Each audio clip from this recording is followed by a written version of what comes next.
이 새벽에도 오신 여러분들과 가정 위에 하나님의 한량없는 은혜, 축복이 넘치는 복된 새벽 되기를 주의 이름으로 축원합니다.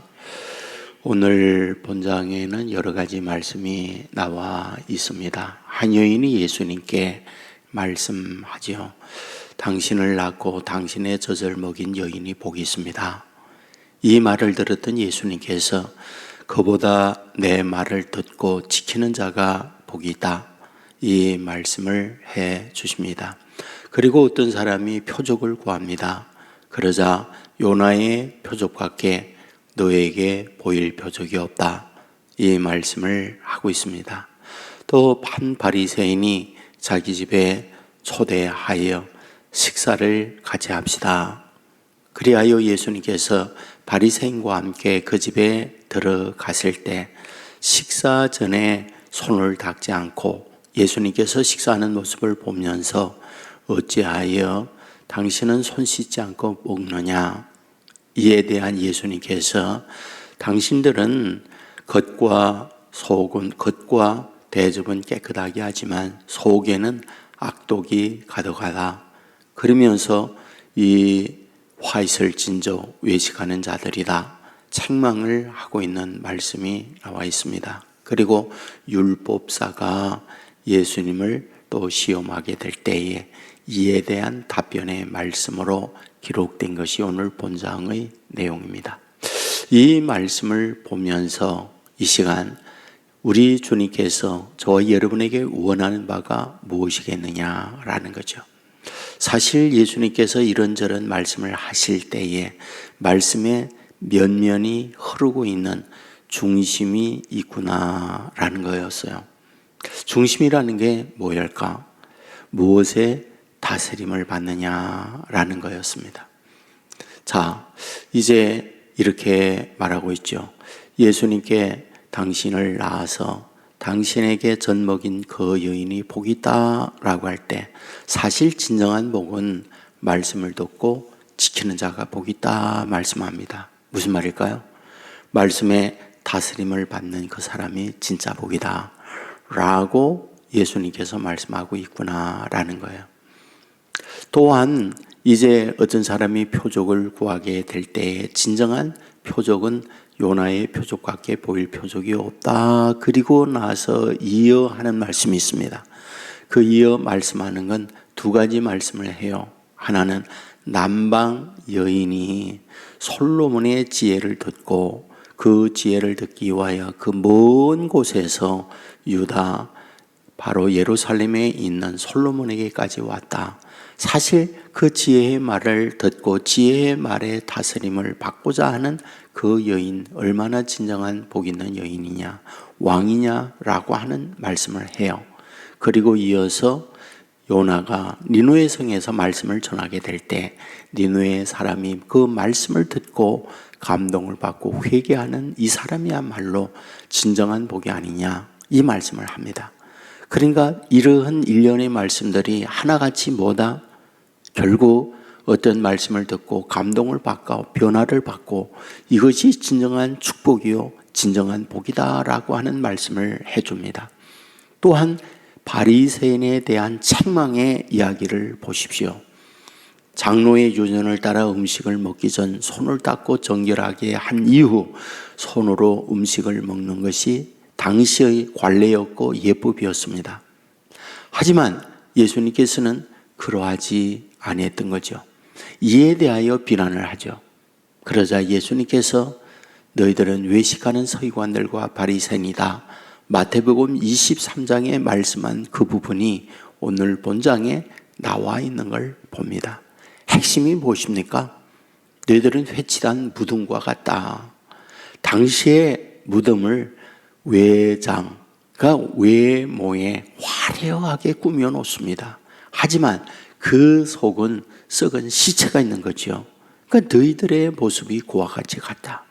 겉은 화려하고 겉은 아름답게 꾸미고 있지만 너희의 속은 썩은 시체, 송장 있는 것과 같은 게 너희들이야. 대접이나 겉은 깨끗하게 하지만 너희의 속은 더러운 악독으로 가득 차 있어 라고 하는 것이 바로 예수님께서 그들을 향한 책망의 말씀이 아닙니까?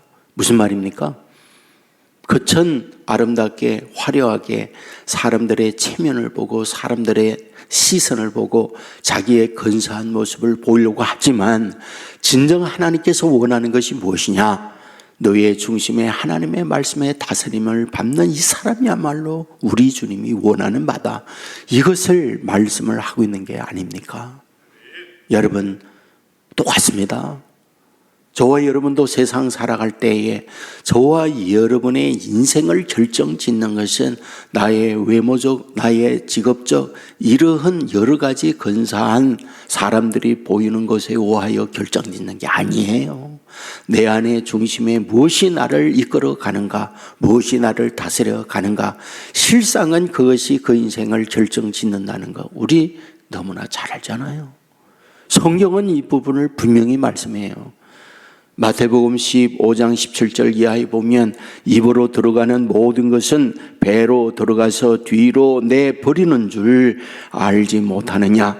입에서 나오는 것은 마음에서 나오나니 이것이야말로 사람을 더럽게 하느니라. 마음에서 나오는 것은 악한 생각과 살인과 간음과 음란과 도둑질과 거짓 증언과 비방이니 이런 것들이 사람을 더럽히는 것이요 씻지 않는 손으로 먹는 것은 사람을 더럽게 하지 못하느니라. 분명히 말씀하죠. 로마서 8장 6절 육신의 생각은 사망이요 영의 생각은 생명과 평안이니라. 맞습니다. 오늘 우리 안에 육신의 생각을 가지면 사망의 결과를 낳습니다.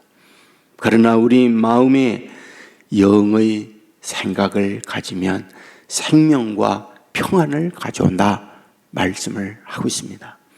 여러분, 주님께서 와서 주님이 저와 여러분에게 주고 싶은 부분이 무엇입니까?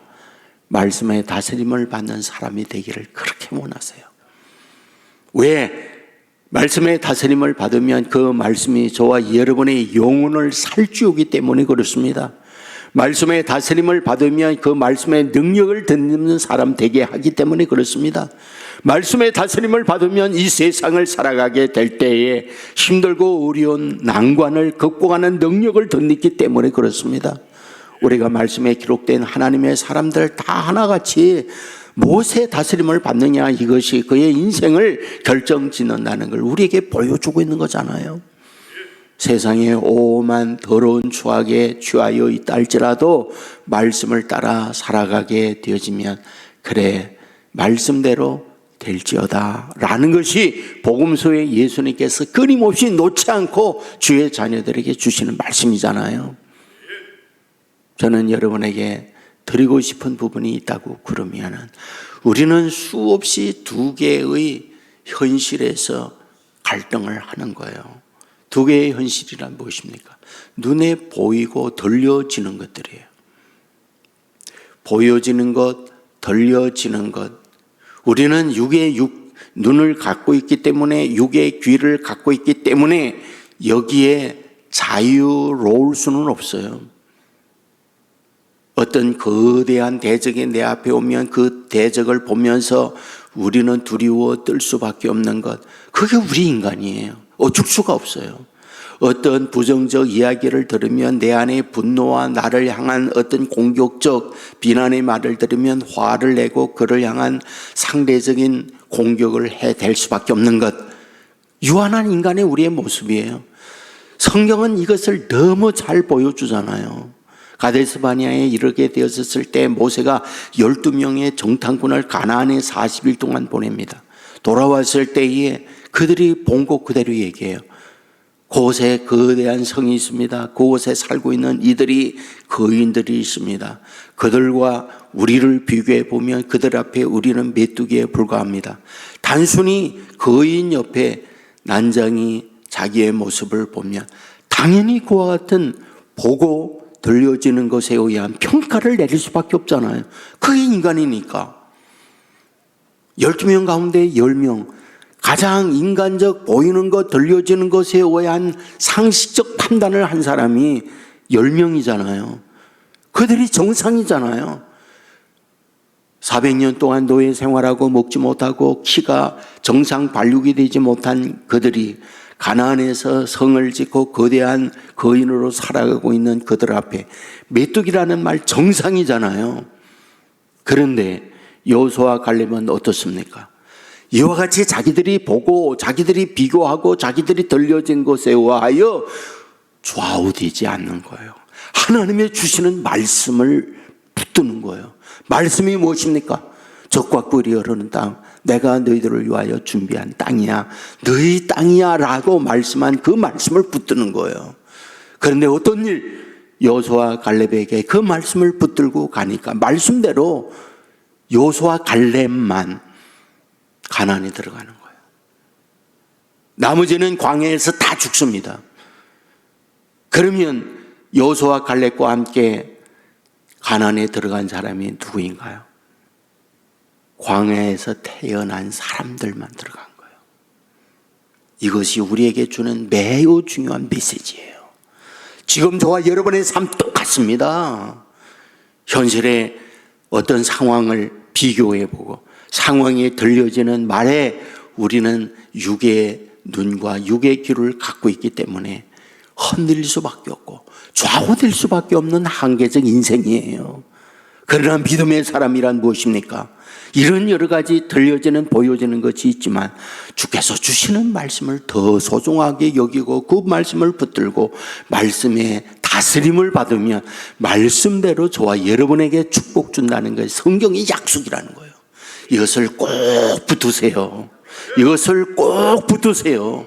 이 말씀대로 저와 여러분에게 역사한 축복 반드시 받아 누리는 이 새벽 저와 여러분 되기를 주의 이름으로 축원합니다. 은혜로우신 아버지 하나님, 우리를 사랑해 주시니 감사합니다. 주의 전으로 우리를 인도해 주시니 감사합니다. 아버지, 오늘도 주님과 함께 말씀으로 출발합니다.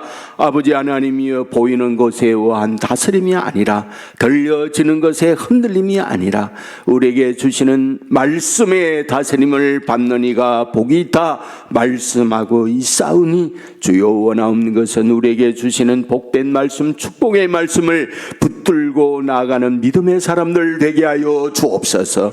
약하여 보이는 대로, 약하여 들려지는 대로 흔들리고 두려워 떨며 분노하는 것이 우리의 모습입니다. 주여, 이러한 나약한 우리를 불쌍히 여겨 주시고 우리에게 믿음을 더하여 주시되 주시는 말씀을 굳굳하게 붙들게 하여 주옵소서. 말씀에 의지하여 그물을 내리리다 했던 베드로에게 엄청난 축복의 열매를 준 것처럼 적과 꿀이 흐르는 땅, 너의 땅이다 말씀을 믿고 나갈 때에 여호수아 갈렙이 가나안을 정복하게 한 것처럼 오늘도 말씀을 붙들고 나가는 주의 자녀들 되어 이 권세의 능력을 덧입는 우리 모두 되게 하여 주옵소서. 이 새벽에도 기도합니다. 말씀을 붙들고 기도하는 우리 되게 하여 주옵소서. 믿음의 기도 가 되어 역사하는 축복을 덧입는 새벽 되게 하여 주옵소서. 간절히 소원합니다. 우리의 영을 열어 영이신 하나님을 보게 하여 주옵소서. 우리의 영을 열어 영이신 주님의 음성을 듣게 하여 주시옵소서. 날마다 영적 세계에 더 깊은 신앙으로 나아가는 온 세계 교회 성도들 되게 하여 주시옵소서. 이 나라 민족을 위하여 기도합니다. 아버지 하나님이여, 늘 둘로 갈라져서 서로 시기하고 끌어내리고 난투극을 벌이는 정치권을 불쌍히 여겨 주시고 하나님의 책망 속에 정신을 차리는 정치권 되게 하여 주옵소서. 그리하여 바르게 이 나라를 끌어감으로 말미암아 하나님의 사랑을 입는 나라가 되게 하여 주시옵소서. 간절히 소원합니다. 남북의 분열되어 지금도 긴장 속에 살아가고 있습니다. 주여, 북한 땅 무너진 교회 세워지게 하시고 무너진 저 아버지 하나님이여, 믿음의 가정들 다시 일어나는 축복 허락하여 주시옵소서. 심야 기도가 있는 날입니다. 오늘도 나와 하나님께 기도하며 깨어있는 성도들 되게 하여 주옵소서. 모든 것 주님께 맡깁니다. 언제나 우리와 함께 하시는 우리 주 예수님 이름으로 기도드리옵나이다. 아멘.